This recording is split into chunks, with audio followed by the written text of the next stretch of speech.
আমরা যখন প্যাকেজ করি, মনে করেন একটা প্যাকেজ করলো তিনি টিকিট এত টাকা, তারপর হোটেল ভাড়া এত টাকা, জিয়ারাতে এত টাকা, খাওয়া এত টাকা, এই সব মিলে একটা প্যাকেজ করে।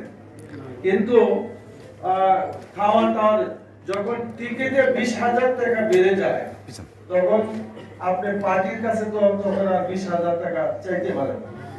হ্যাঁ, এবং আপনি যে ওয়াদা করলেন তার সাথে একটা ওয়াদা হইলো যে আপনাকে 1,25,000 বা 30,000 টাকায় আপনাকে মক্কা মদিনা জিয়ারত 14 দিনের একটা প্যাকেজ করলেন, কিন্তু এটা তো তার পক্ষে করা সম্ভব না।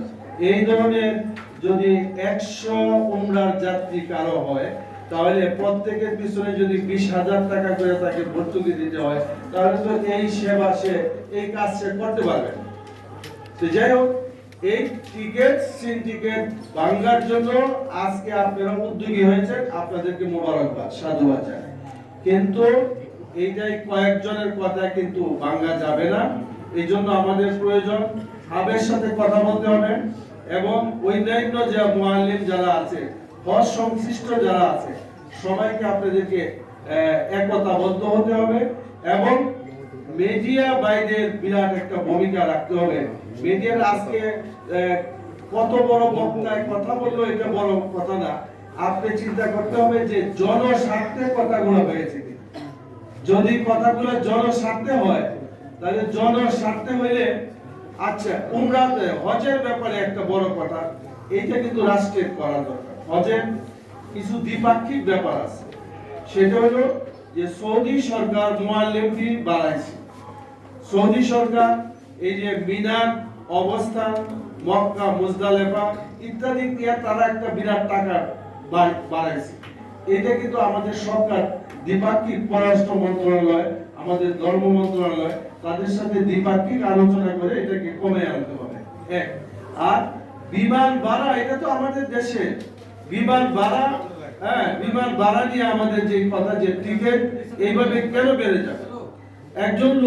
একজন বক্তা এই কথা বলছে, আমি সুন্দর কথাটা শুনলাম, মানে সেটা হলো যে বিমান ভাড়ার সাথে আমাদের এই দেশের যারা মধ্যপ্রাচ্য সহ বিভিন্ন দেশে যারা চাকরি করে, তারা বছরে একবার দেশে আসতে চায়। এখন চাকরি করে মনে করে বছরে কামাইলো সে খাওয়া দাওয়া করে 2 লক্ষ টাকা, আসা যাওয়ার বিমান ভাড়া থাকা, এর মধ্যে যদি 2 লক্ষ টাকা খরচ হয়, সে কি বাড়িতে, এই প্রবাসী কি বাড়িতে আসতে পারবে? সুতরাং বিভিন্ন কারণে আমাদেরকে যে বিমান ভাড়া এবং টিকিট সিন্ডিকেট এটা ভাঙতে হবে, এবং আমরা বলি আমরাও এই ব্যাপারে কথা বলবো, আমরাও এই ব্যাপারে কথা বলবো।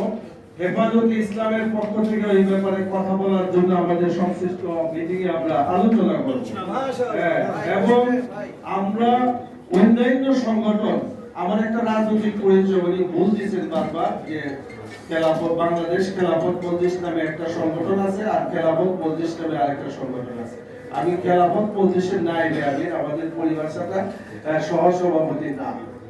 তো যাই হোক, আমি আপনারা যেহেতু আপনাদের এই মানে যেই দাবি, এই দাবির সাথে আমরা একমত, সেজন্য আজকে আমার অনেকটা ব্যস্ততা থাকার পরেও আমি কাজেই ছিলাম, ওই ফোন দেওয়ার পরে আমি দ্রুত আসার চেষ্টা করছি যে এই জিনিসটা যদি সমাধান হয়, তাহলে সারা দেশের মানুষ উপকৃত হবে।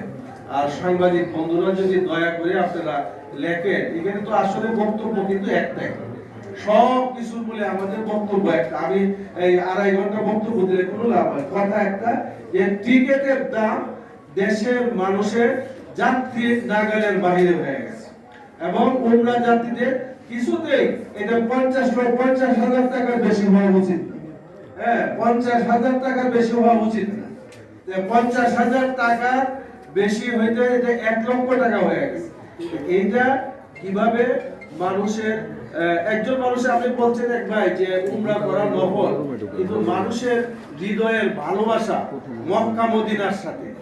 ইন্না আউওয়ালা বাইতি উযিয়া লিন-নাসি লাল্লাযী বিমাক্কাতা মুবারাকাও ওয়া হুদাল লিল আলামিন ফীহি আয়াতুম বাইয়িনাতুম ওয়া মাকাম ইব্রাহিম। এই বাইতুল্লাহর আশেপাশে যাওয়া, এটা তো ইব্রাহিম আলাইহিস সালাতু ওয়াস সালাম আমাদেরকে দাওয়াত দিয়ে গেছে। তাই না? ইব্রাহিম আলাইহিস সালাম বাইতুল্লাহকে পুনর্নির্মাণের পরে তিনি দাওয়াত দিয়েছেন, ওয়াআযিন ফিন নাস, আল্লাহই বলছেন দাওয়াত দিতে। সুতরাং আমরা সেই জায়গায় যেতে এবং মক্কা মদিনার আশেপাশে ঘুরে আসলে মানুষের ঈমানটা আবার নতুনত্ব লাভ করে, ঈমানের মধ্যে আবার তেজ আসে। সুতরাং এই জায়গায় মানুষ নফল হইলেও মানুষ প্রতি বছর কিছুটা সামর্থ্যবান ব্যক্তিরা তারা যেতে চায়। এই জন্য এই যাওয়া যাতে সহজ হয়, আপনাদের এই সংগঠন জনগণের পক্ষে কথা বলতেছে। সুতরাং সংগঠনকে সংগঠিত করে যেই জায়গার মধ্যে আঘাত করলে এই সিন্ডিকেট আমরা ভাঙতে পারবো, সেই জায়গা আঘাত করার জন্য আপনারা তৈরি হন এবং সেই জন্য যা যা করা দরকার জনগণ আপনাদের পাশে থাকবে এই দাবির সাথে, এবং আমরা আছি। আমরা প্রত্যাশা করি আপনাদের এই দাবির সাথে সম্পূর্ণ একমত হইয়া যে এই সিন্ডিকেট ভাঙার জন্য আপনারা যা যা করবেন আপনাদের আমাদেরকে ডাকলে পাবেন। ওয়া আখিরু দাওয়ানা আলহামদুলিল্লাহি রাব্বিল আলামিন।